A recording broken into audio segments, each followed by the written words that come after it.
Alright, what's going on? Today I'm actually going to go and do some crappie fishing.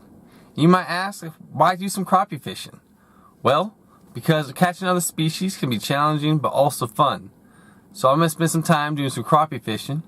The other day I came down here and it was a nice, calm, sunny day. It was like perfect, warm, water temperature's warming up, and I was actually able to catch 19 pretty decent sized crappie. The biggest one I ended up catching was 14 inches. And I came down here the very next day and wasn't able to repeat it. So the wind has calmed down a little bit. Still a little breezy today, but we're going to see if we can catch some fish. So let's stay tuned and let's see what happens. All right, what I got here is I got a white jig with about a foot leader. And then I got a pink jig. Both of them have pink heads. Pink is usually one of my favorite colors, especially when you're using crappie, fishing for crappie. So I usually like to use a lot of pink. So okay, I got all pink and all white. And the reason I got two jigs on is sometimes it higher your odds of hits. If they're in the thick, you might actually catch one on both jigs sometimes. I've actually never had that happen, but I know people talk about it happening all the time. So I got a double jig, and I'm actually gonna put a bobber.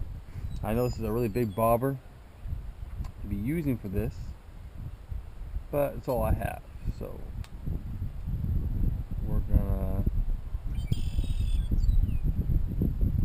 and that is about 2 feet deep. Let me hold that out there for you.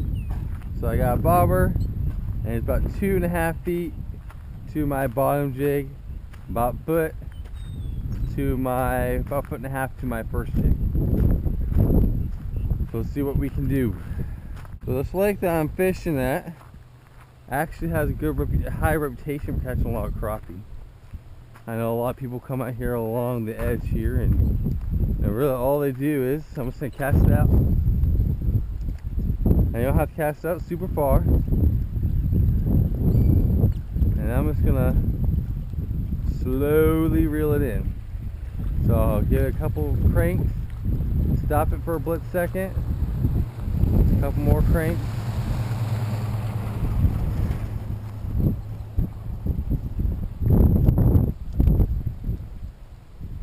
And sure, keep doing that. And I know most people don't let it get all the way to shore because there are rocks in the shallow water, and there's also bluegill. And most of the crappie that they're catching has been out deeper, so they don't usually spend a lot of time in close.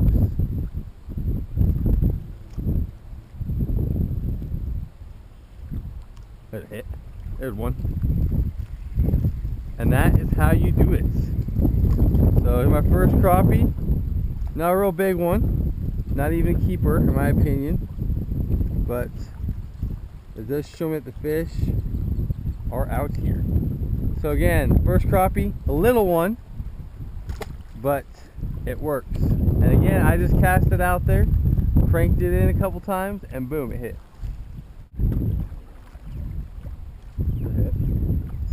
There's one.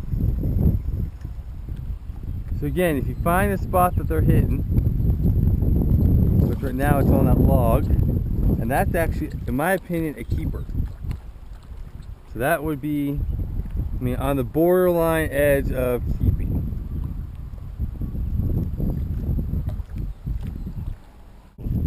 Okay, that's number 2. There's one. Fish on. Again, just casting it out there, switching it. Again, you don't want to set the hook too hard on these things. And that one was in the white one, actually. So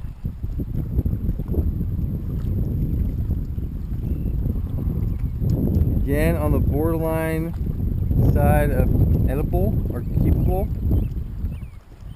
I mean, it's pretty small, but again, it's working. I mean, I'm just finding these fish right now. All right, crappie fishing has been a bust. So what I'm gonna do is, all I have, I didn't bring much of my bass gear. So all I have is drop shot gear. Just like that.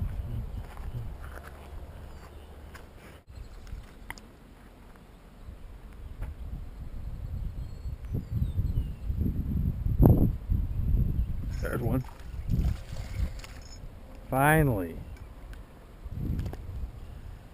On the drop shot. Alright. Little guy.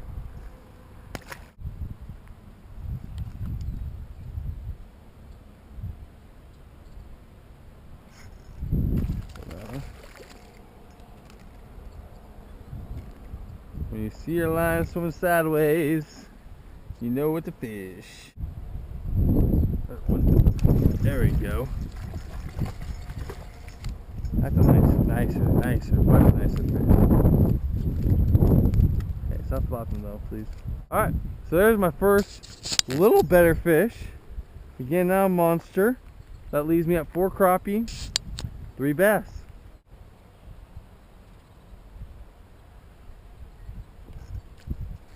Woo! It's a big one. It's a big one. This is a monster. Biggest bass I've caught all day. Yeah. Hold it to the camera. Look, it looks big. There it is, the monster. Real big.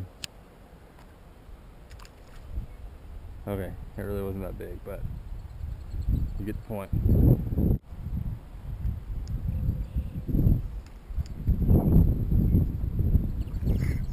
There we go. Wow. Whatever this is a nice fish.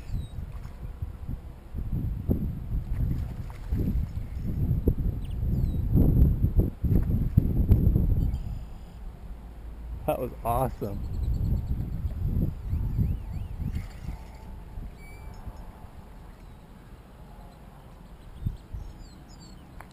Yeah, buddy. That was awesome. Dude, he just choked it. Alright. Look at that in there. Dude, he's completely engulfed that minnow bait. I was just sitting there working it like a fluke even. Gosh. That is crazy. Nice fish.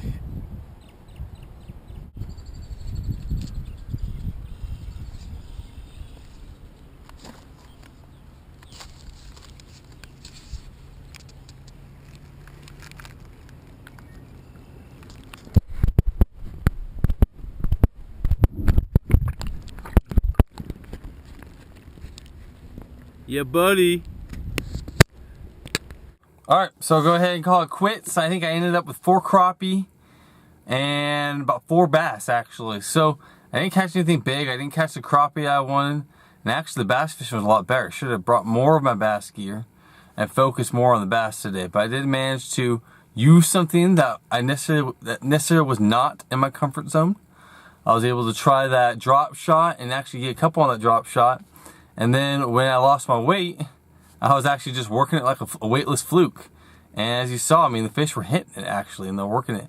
And so I encourage you, use something that you're not used to using, because you might find out that it works really well. You might find it might be a good tool or tactic to use when you're not catching any other fish. So don't be afraid to use something that you haven't done before, or if you're not comfortable with. I mean, the best thing that you can do if you're not comfortable with a lure is to go out and use it. Like a jerkbait, if you're not comfortable with jerkbait, even if you don't catch a lot of fish on it, get out, use it, practice it, because someday it might be a trick or a tool that you might need to use in a tournament, or even if you're not catching much anyhow, why not switch to something? Like if your go-to baits aren't working, well, just switch it. So I encourage you to go ahead and challenge yourself and use different stuff. Okay, so this is TC Outdoor Adventures. Thanks for watching. If you like this video, go ahead and subscribe, because I'll be posting more videos as we go through the summer. Also this winter, I got some duck hunting. I love to duck hunt, love to goose hunt, pheasant hunt, and I'm really trying to put out some good quality videos of my adventures out here in southwest Kansas. So stay tuned. Thanks for watching.